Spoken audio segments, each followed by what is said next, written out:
When I got here tonight, I saw George and he said, "You're not going to say anything bad about me, are you?" I couldn't think of anything really on the spur of the moment bad to say about, because in England, during those very early days, just while the Beatles were recording their first songs, it was a real wasteland. England had nothing really to offer as far as pop music was concerned. The big hits here that came from England were things like Acapulco, Stranger on the Shore. This was what they thought of in England. A Midnight in Moscow by Kenny Ball. Now, we all remember that one. So, at that point, the Stones were playing in these little clubs in London, doing Chuck Berry songs and blues and things. And we loved doing that, and we, pretty scruffy lot. And we thought that we were totally unique animals. I mean, there was no one like us. And then we heard there was a group from Liverpool.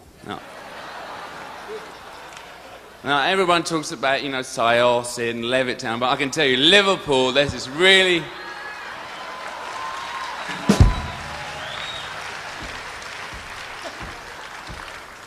Anyway, this group, and they had long hair, scruffy clothes, but they had a record contract. And they had a record in the charts with a bluesy harmonica on it called Love Me Do. When I heard the combination of all these things, I was almost sick.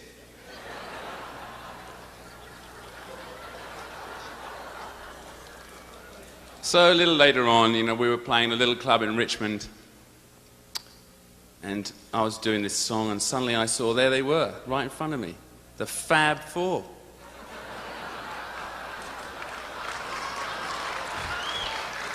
John, Paul, George and Ringo. The four-headed monster. They never went anywhere alone at this point.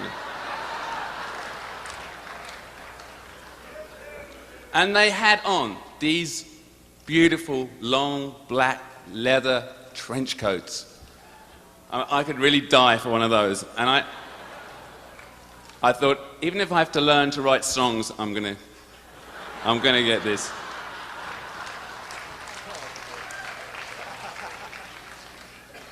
Later on, they gave us our first big hit in England, which was a song they wrote called I Want to Be Your Man. And we were very grateful for that, because that really broke us in England. And, but the example of the way they wrote and the original way that they crafted their songs wasn't lost on us. And later on, their success in America broke down a lot of doors that helped everyone else from England that followed. And I thank them very much for all those things.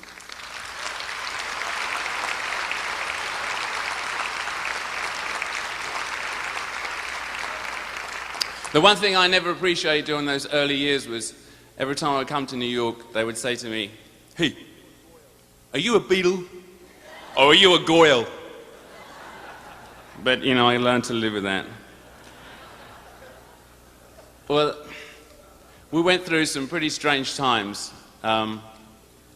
We had a lot of rivalry in those early years and a little bit of friction, but we always ended up friends. And I like to think we still are, as they were some of the greatest times of our lives, and I'm really proud to be the one that leads them into the Rock and Roll Hall of Fame.